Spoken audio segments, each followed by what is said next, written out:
so that you can replenish membership dollars that were used to bring Three Men in a Boat to you tonight. And now, let me introduce you to one of those three men. He's Tim Curry, and I'm sure many of you will recognize him not only for his role in our program tonight, but also as Dr. Frank N. Furter from the underground classic, The Rocky Horror Picture Show. Hi, Tim. Okay. We're so glad to have you with us. Glad you came to help us. It's a pleasure. Send it in, send it in. Look, I know you were sitting in the green room and you were watching what we're showing of Three Men in a Boat. You made it in 1975, you told me. Yes. Is it much different, or do you remember it as it appears? I just remember that the water was freezing. You look so comfortable. I know, it was a sunny day, but the water was freezing, and I discovered that a mile further down the river, if you fall in the river, they rush you straight to hospital. There is salmon in the Thames still, but around that area it's really polluted, and it was not very nice in there. You did come away unscathed, though? Yes, I did. Yeah. A lot of brandy helped. Well, actors don't always get the best treatment, I suppose, even if you get hounded for autographs and stuff. Listen, as you probably know, our audience here has developed a tremendous appetite for British humor, or what we call British humor. It may not be the same thing at home.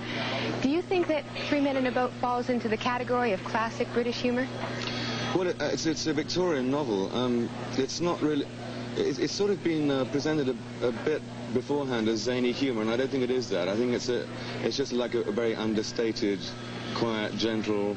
I mean, he wrote it as a travelogue of the Thames originally, like a handbook to go up the Thames, and sort of odd little funny incidents and stuff. So the editor kept throwing out the travelogue and keeping in the funny bits. Yeah. But I think Tom Stoppard, adapting it, saw it as a kind of last glow of the Empire before the First World War, which is when it was written, and the last time that the British middle classes felt secure. Did you find... Are you very unlike the character that you play in that? It was a very different time, as you've just described. Are you unlike that man? I imagine so, yes. I don't know. Identity is a continual problem for all of us, isn't it? Fair, yes. You told me that you live part of your life in New York, part of the year. Mm-hmm. Do you ever watch Channel 13? Oh, yes. Yes? Oh, yes. Do you have a favorite? That's kind of unfair. I didn't tell you I was going to ask you.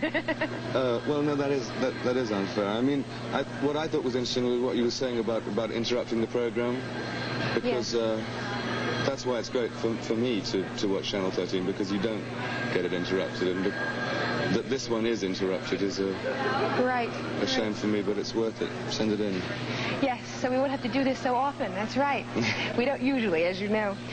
Okay, you told me that right now you're working on something very exciting and quite different from Three Men in a Boat. What are you doing in New York? I'm doing a rock and roll album here. Rock and roll? Yeah. What a departure. Wow. Yeah, I've just sort of started singing over the last year or so. Well, you have quite a cult following among American teenagers. That couldn't hurt, right? Well, it's kind of fun for me and new. Tim, thank you so much for being with us and helping us with our membership drive. Listen to this man. Thank you. Thanks for being here. Well, by the time you settle down to watch Monty Python and the Holy Grail on Sunday, March 18th, this station will be in the final hours of a nationwide membership drive that's going on right now. Add